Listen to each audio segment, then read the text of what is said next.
बिस्मिल्लाहिर्रहमानिर्रहीम। आज का जो हमारा टॉपिक है बेसिकली वो है एड्रेनल हार्मोन्स। ठीक है जी, एड्रेनल हार्मोन्स। अच्छा जी, एड्रेनल हार्मोन्स में फ़र्स्ट ऑफ़ ऑल जैसे कि वर्ड अगर एड्रेनल का आता है तो हमें पता है कि एड्रेनल क्या है। बेसिकली एड्रेनल ग्लैंड होता है। ठीक है जी। अब इस ग्लैंड की जो एनाटॉमिकल जो डिस्ट्रीब्यूशन है वो कुछ इस तरीके से है। इसके दो पार्ट्स होते हैं, एक होता है कॉर्टेक्स, दूसरा होता है मेडुला। ठीक है जी। अब जो मेडुला होता है उसमें एक हार्मोन रिलीज होता है, उसको कहते हैं कैटेकोलामाइन।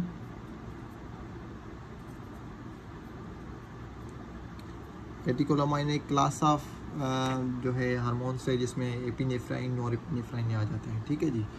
और इसके अलावा कॉर्टेक्स में हार्मोन रिलीज होते हैं दो तरह के। एक हार्मोन होता है जी, उसको हम कहते हैं एंड्रोजन। ठीक है जी। जो सेकेंडरी सेक्सुअल कैरेक्टर्स होते हैं मेल और फीमेल में, वो जो हार्मोन डेवलप करता है वो एंड्रोजन करता है। और दूसरा जो क्लास है वो है कॉर्टिको स्टीरॉइड्स। इसके अलावा एक और क्लास है, दूसरा है मिनरल स्टीरॉइड्स। Mineral steroids. ठीक है जी। अब कॉर्टिकोस्टेरॉइड में एक फेमस ड्रग आती है जिसको हम कहते हैं कॉर्टिसोल। ठीक है जी। और इसमें मिनरल स्टीरॉइड्स में एक ड्रग आती है जिसको हम कहते हैं अल्डोस्टेरोन।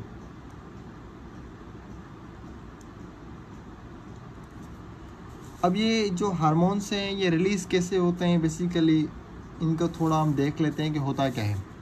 फर्स्ट ऑफ ऑल हाइपोथैलेमस में से, ठीक है जी, हाइपोथैलेमस में से एक हार्मोन रिलीज होता है जिसको हम कहते हैं corticotropin releasing hormone, CRH, corticotropin releasing hormone.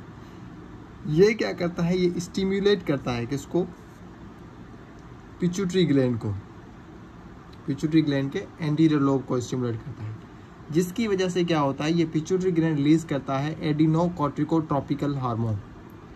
अब ये जो एडिनोकॉर्टिकोट्रॉपिकल हार्मोन होता है ये स्टिम्युलेट करता है किसको, एड्रेनल ग्लैंड को। जब ये एड्रेनल ग्लैंड स्टिम्युलेट हो जाता है तो उसकी वजह से ये जो हार्मोन से कॉर्टिसोल, एल्डोस्टेरोन और एंड्रोजन ये जो है ये रिलीज होना स्टार्ट हो जाते हैं। ठीक है। जब इनका रिलीज का जो फिनोमेना वो मैंने आपको बता दिया। अगर हम क्लासिफिकेशन देखें तो क्लासिफिकेशन कुछ इस तरीके की है। ठीक है जी। ये हो गया एड्रेनल हार्मोन्स। एड्रेनल हार्मोन्स से बेसिकली एक होते हैं कॉर्टिकोस्टेरॉइड्स, दूसरे होते हैं मिनरल स्टेरॉइड्स। मिनरल स्टेरॉइड्स में कौन कौन से आ जाते हैं, मिनरल स्टेरॉइड्स में एक होता है अल्डोस्टेरोन, दूसरा आता है जी फ्लूरोकॉर्टिसोन और डीऑक्सीकॉर्टिसोन। ये तीन जो ड्रग्स हैं ये बेसिकली मिनरल कॉर्टिकोस्टेरॉइड से बिलोंग करती हैं। ठीक है। जिसमें मोस्ट फेमस क्या है, अल्डोस्टेरोन है और फ्लूरोकॉर्टिसोन है। उसके अलावा जो कॉर्टिकोस्टेरॉइड में जो ड्रग्स आती हैं उनमें फर्दर क्लासिफिकेशन की हुई है। एक होते हैं शॉर्ट एक्टिंग, दूसरे होते हैं इंटरमीडिएट और तीसरे होते हैं लॉन्ग एक्टिंग। अच्छा जी, शॉर्ट एक्टिंग कॉर्टिकोस्टेरॉइड्स हैं वो कौन से हैं, उसमें कॉर्टिसोन है और हाइड्रोकॉर्टिसोन। इंटरमीडिएट में पेडिसोन, पेडिसोलोन, मिथाइलपेडिसोलोन और ट्राइमसिनोलोन। ठीक है जी। और लॉन्ग एक्टिंग में क्या है, बीटामेथाजोन, डेक्सामेथाजोन। अब ये तो हो गई जी सारी की सारी क्लासिफिकेशन के एड्रेनल ग्लैंड में कौन कौन सी ड्रग्स की क्लासिफिकेशन आती है। अब हम फर्दर मूव करते हैं टुवर्ड्स देयर मैकेनिज्म कि कॉर्टिसोल क्या क्या करवाती है। ठीक है जी। और कैसे करवाती है, ये सारी की सारी चीज़ें जो हम इसको देख लेते हैं थोड़ा सा। अब कॉर्टिसोल बेसिकली मैं फर्दर अगर एक्सप्लेन करना चाहूँ, फर्स्ट ऑफ ऑल कॉर्टिसोल को, अब इसका मैकेनिज्म एक्शन हम देखते चलें कि कॉर्टिसोल करती क्या है। बेसिकली ये जाती है, ये हमारा हो गया सेल। ठीक है जी। ये फर्स्ट ऑफ ऑल बाइंड करती है अपने रिसेप्टर पे। ठीक है। ये फॉर एग्जांपल ये हमारा न्यूक्लियस है, यहाँ पे इसका रिसेप्टर है। ड्रग आती है, ड्रग अपने रिसेप्टर पे बाइंड होती है और बाइंड होने के बाद ये जो है ट्रेवल करती है टुवर्ड्स द न्यूक्लियस। ठीक है। जब न्यूक्लियस में पता होता है कि ट्रांसक्रिप्शन ट्रांसलेशन के प्रोसेस चल रहे होते हैं, अब ये क्या करती है, ये एमआरएनए बनाती है, एमआरएनए से फिर एक ऐसी प्रोटीन बनाती है, एक ऐसी प्रोटीन बनती है जो कि बेसिकली मल्टी फंक्शनल होती है।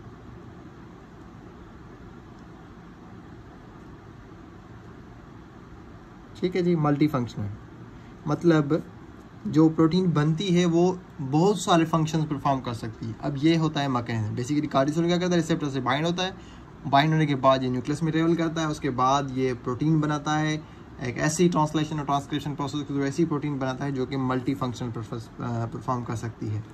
अब मल्टी फंक्शन में जो है बेसिकली ये कार्टिसोल कौन कौन से फंक्शन करवा सकती है। फर्स्ट ऑफ ऑल हम देखते हैं कि ये क्या करती है, ग्लूकोज की लेवल को इंक्रीज़ कर देती है। ग्लूकोज की लेवल इंक्रीज़ करती है। कैसे इंक्रीज़ करती है, एक प्रोसेस हमने पढ़ा हुआ है ग्लूकोनियोजेनेसिस,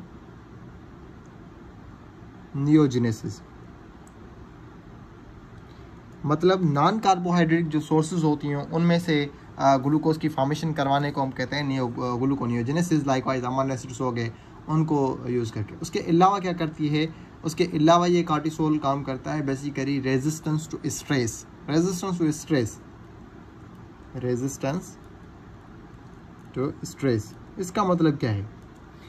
अब देखें, होता यह है कि ग्लूकोज की लेवल जब कम हो जाती है ना, तो एक बॉडी में ये एक स्ट्रेस वाली कंडीशन होती है। ठीक है जी।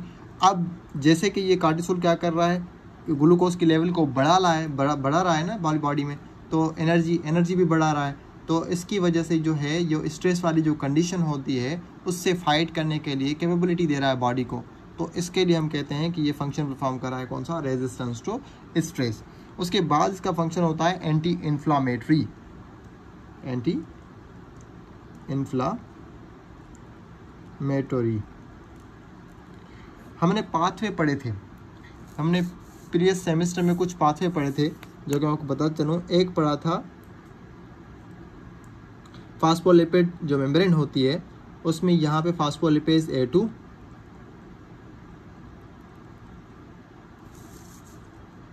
A2 एंजाइम एक करती है, जिससे क्या बनता है, आर्किडोनिक एसिड। अब वो फर्दर जाता है किसमें, कॉक्स पाथवे में और लॉक्स पाथवे में। ठीक है जी। अब कॉक्स 1 कॉक्स 2 और उसके अलावा इसके साथ साथ प्रोस्टाग्लैंडिन भी बनते हैं। ठीक है जी। और लॉक्स पाथवे में क्या होता है, ल्यूकोट्राइन्स बनते हैं। अब अगर इस फास्फोलिपेज A2 एंजाइम को स्टॉप किया जाए तो क्या होता है, ये कॉक्स भी नहीं बनते और प्रोस्टाग्लैंडिन्स भी नहीं बनते। क्यों प्रोस्टाग्लैंडिन भी नहीं बन सकते, क्योंकि अगर ये आर्किडोनिक एसिड नहीं होगा अवेलेबल तो उससे ये कॉक्स और लॉक्स पाथवे अवेलेबल नहीं होंगे, प्रोसीड नहीं होंगे। तो अगर ये प्रोसीड नहीं होंगे तो कॉक्स और प्रोस्टाग्लैंडिन भी फॉर्मेशन भी नहीं हो सकती। अगर प्रोस्टाग्लैंडिन नहीं होंगे तो जाहिर सी बात है इन्फ्लामेशन भी नहीं हो सकती। ठीक है जी। तो इन्फ्लामेशन को भी ये रोल प्ले करता है, एंटी इन्फ्लामेटरी है। उसके अलावा इसके और भी काफ़ी सारे यूजेस हैं, जैसे कि जो डिजीज़ होती हैं, जो प्राइमरी एडेनल इंसफिशेंसी है और उसके अलावा प्राइमरी और सेकेंडरी और टर्शरी जो एडेनल इंसफिशेंसी है। ठीक है जी। मैं आपको थोड़ा सा बुक में इसको दिखा दूं कि जहाँ पे आप इसको देख सकते हैं कि जी ये है हमारे पास, इसके थेरापेटिक यूजेस हैं कुछ कॉर्टिकोस्टेरॉइड्स के, जिसमें प्राइमरी आता है, सेकेंडरी और टर्शरी। अच्छा जी, प्राइमरी क्या है, जब आपका जो डिजीज़ है, एडेनल जो डिजीज़ है वो बेसिकली एडेनल ग्लैंड की लेवल पे है तो इसको हम कहते हैं प्राइमरी। जब वो सेकेंडरी और टर्शरी मतलब क्या होता है, जब वो एडेनल ग्लैंड से पास होकर हाइपोथैलेमस की लेवल तक चला जाए। ठीक है जी। उसकी जो डिजीज़ की जो लेवल है उससे पिट्यूटरी ग्लैंड तक या हाइपोथैलेमस तक चली जाए तो उसको हम सेकेंडरी या टर्शरी। ठीक है जी। प्राइमरी क्या है, बेसिकली एडेनल ग्लैंड तक हो, और सेकेंडरी और टर्शरी क्या है, बेसिकली सेकेंडरी हम कहते हैं जब आपका पिट्यूटरी ग्लैंड तक पहुंच जाए, और टर्शरी हम कहते हैं जब आपका जो है बेसिकली वो हाइपोथैलेमस तक पहुंच जाए, जो डिजीज़ की जो लिमिट है। तो इस वजह से इनको जो क्लासिफाई, अब इन प्राइमरी एडेनल इनसफिशिएंसी में हाइड्रोकॉर्टिसोन या कॉर्टिसोन दिया जाता है। ठीक है जी। उसके अलावा सेकेंडरी में भी हाइड्रोकॉर्टिसोन दिया जाता है। ठीक है जी। मैंने आपको बताया था कि क्लासिफिकेशन में कॉर्टिसोन और हाइड्रोकॉर्टिसोन ये जो है शॉर्ट एक्टिंग में आते हैं। कॉर्टिसोन और हाइड्रोकॉर्टिसोन कॉर्टिकोस्टेरॉइड की क्लास शॉर्ट एक्टिंग में आते हैं। ठीक है जी। अब इसके अलावा भी इसके काफ़ी सारे यूजेस हैं। डायग्नोसिस पर्पज़ के लिए यूज़ किया जाता है। यहाँ पे लिखा हुआ है डायग्नोसिस ऑफ क्वेश्चन सिंड्रोम, ठीक है जी। क्यों क्वेश्चन सिंड्रोम? क्वेश्चन सिंड्रोम में क्या होता है, बेसिकली लेवल ऑफ जो ग्लूकोस्टेरॉइड्स होती है वो बढ़ जाती है, तो उससे हम जो है क्वेश्चन सिंड्रोम को जो है ना डायग्नोस कर सकते हैं। उसके बाद जी ट्रीटमेंट होती हैं कुछ एंटी इन्फ्लामेटरी, जैसे कि मैंने बता दिया आपको, ये एंटी इन्फ्लामेटरी पर्पज़ के लिए भी यूज़ होता है, जैसे कि फास्फोलिपिड A2 पाथवे को इनहिबिट करता है। उसके बाद ये एलर्जी ट्रीटमेंट में लाइकवाइज फ्लूटोकैसोन, ठीक है जी, यहाँ पे ड्रग लिखी हुई है कॉर्टिकोस्टेरॉइड की। फ्लूटोकैसोन बेसिकली ये कॉर्टिकोस्टेरॉइड में आती है और इसको भी बेसिकली यूज़ किया जाता है फॉर द एलर्जिक पर्पज़। इसके बाद lung accelerate the lung maturation, ठीक है जी। ये क्या है, बेसिकली ये है जो मदर को जो है इंजेक्शन दी जाती है डेक्सामेथाजोन और बेटामेथाजोन की इंट्रामस्कुलरली, ठीक है जी। वो क्या करता है, with in 40 hours preceding of the premature delivery accelerate कर देता है मैच्योरेशन इन लंग मैच्योरेशन इन फीटस, ठीक है जी। लंग की मैच्योरेशन जो है एक्सेलरेट कर देता है फीटस में with in 48 hours preceding the premature delivery, ठीक है जी। इसमें ड्रग यूज़ होती है डेक्सामेथाजोन और बीटामेथाजोन जो है, इनका जो ये रोल होता है इसमें। उसके अलावा काइनेटिक्स की अगर हम बात करें तो काइनेटिक्स में बेसिकली 90% जो ड्रग होती है वो है जो बाइंड हो जाती है किसके साथ, जो मोस्ट अबंडेंट जो प्रोटीन होती है हमारे पास अल्ब्यूमिन, और दूसरी कौन सी होती है ग्लोबुलिन, ठीक है, इनमें बाइंड हो जाती है। उसके बाद एक और इसमें जिक्र किया गया है प्रेडनिसोन का। इसके बारे में कहा गया है कि ये बेसिकली इनएक्टिव फॉर्म में होती है। कौन सा फॉर्म होता है इसका, प्रेडनिसोलोन फॉर्म होता है इसका, ठीक है जी। प्रेडनिसोलोन जो है कन्वर्ट हो जाता है किसमें, ये प्रेडनिसोलोन ये कन्वर्ट होता है बायो ट्रांसफॉर्मेशन के बाद, ये किसमें कन्वर्ट होता है, प्रेडनिसोन में।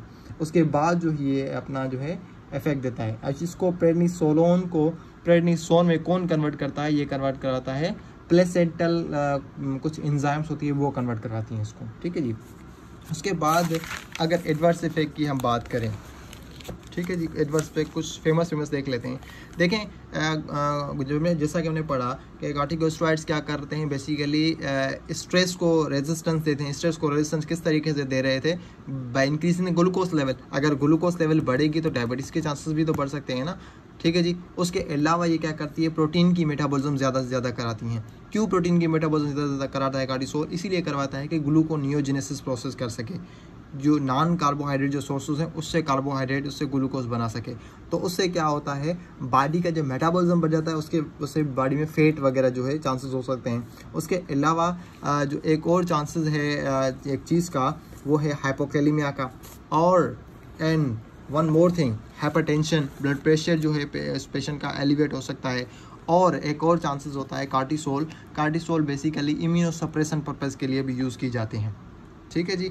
इम्यूनोसप्रेशन पर्पज़ के लिए यहाँ पे आपको मैंने दिखाता चलूँ बुक में कि कार्टिसोल को जो है हम इम्यूनोसप्रेशन के लिए भी यूज़ की जाते हैं, ठीक है जी। यहाँ पे आप देख सकते हैं इसको, alter the blood cell level in plasma, ठीक है जी, alter the blood cell level in plasma. ये क्या करता है, बेसिकली यहाँ पे ईओसिनोफिल, बेसोफिल, ये जो सेल्स होते हैं मोनोसाइट्स, जो कि इम्यून सेल्स होते हैं, उनकी जो अमाउंट है उनकी कम कर देता है। तो इसकी वजह से जो है ये बेसिकली इम्यूनोसप्रेशन के तौर पे भी वर्क करता है। उसके अलावा मोस्ट फेमस जो एडवर्स इफेक्ट इसका ऑस्टियोपोरोसिस भी है और decrease in growth in children, ठीक है जी, और ग्लूकोमा। अच्छा जी, उसके बाद ये आ रहा है डिसकंटिन्यूएशन के बारे में, कार्टिसोल के बारे में, कि इसकी जो डिसकंटिन्यूएशन है हमें अब्रप्ट डिसकंटिन्यूएशन नहीं करनी होती, ठीक है जी। विथड्रॉल जो है स्लोली करना होता है इस चीज़ का। इसके बाद अब जो हमारा बचता है एक टॉपिक है, वो है मिनरल कॉर्टिकोइड्स, स्टेरॉइड्स का, ठीक है जी। हमने दो कॉर्टिकोस्टेरॉइड जो डिस्कस किए थे, एक था बेसिकली क्लासिफिकेशन में हमने बात की थी, एक था कॉर्टिकोस्टेरॉइड और दूसरा था मिनरल स्टेरॉइड्स।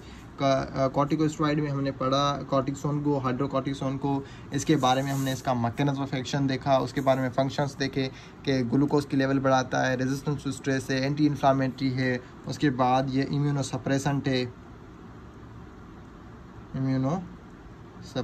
है, और इसके साथ ही हमने देखा कि ये प्राइमरी, सेकेंडरी और टर्शरी एड्रेनल इंसफिशिएंसी के लिए भी यूज़ किया जा रहा था हाइड्रोकॉर्टिसोन को, ठीक है जी। मैंने आपको बताया कि प्राइमरी क्या होता है जब वो एड्रेनल ग्लैंड की लेवल पे हो, जब सेकेंडरी क्या होता है जब पिट्यूटरी ग्लैंड की लेवल तक डिजीज एड्रेनल ग्लैंड की डिजीज जो चली जाए, और टर्शरी क्या होता है जब हाइपोथैलेमस की लेवल तक हो।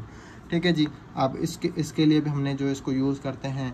उसके बाद मैंने आपको बताया कि ये जो है बेसिकली WBC और जो है इम्यून सप्रेशन के बात हम पहले ही डिस्कस कर चुके हैं। उसके अलावा डेक्सामेथासोन और बेक्लोमेथासोन की मैंने बात की कि ये लंग मैचुरेशन करवाते हैं जो फीटस में। ठीक है जी, लंग मैचुरेशन का काम करवाते हैं। और इसकी अगर काइनेटिक्स की बात की जाए तो मैंने बताया कि 90% जो कार्टिसोन है ये ग्लोबुलिन और अल्ब्यूमिन से बाइंड होने वाली ड्रग्स हैं। और इसके अलावा मैंने बताया अपेंडिक्स में एक और चीज़ बताई आपको कि ये जो है इनएक्टिव फॉर्म में होती है ड्रग। बेसिकली इनएक्टिव फॉर्म में कैसी होती है, जैसे कि मैंने बताया कि ये इनिशियली जो है प्रेडनिसोलोन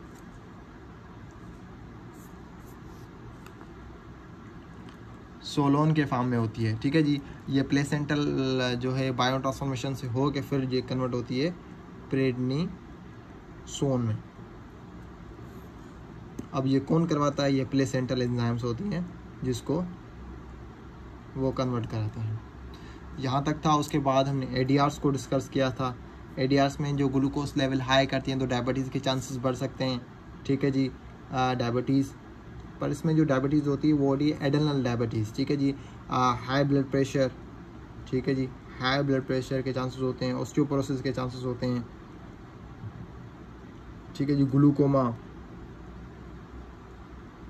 और उसके साथ ही हमने देखा था कि बेसिकली एक और चीज़ थी इसमें, कौन सी चीज़ थी बेसिकली, हाइपरकैलेमिया। ठीक है जी। हाइपोकैलेमिया खास करा सकता है। ठीक है। ये जो कुछ थे कॉमन एडवर्स इफेक्ट थे कॉर्टिसोल के। इसके बाद हम नेक्स्ट में हम मूव करेंगे टुवर्ड्स द मिनरल स्टेरॉइड्स।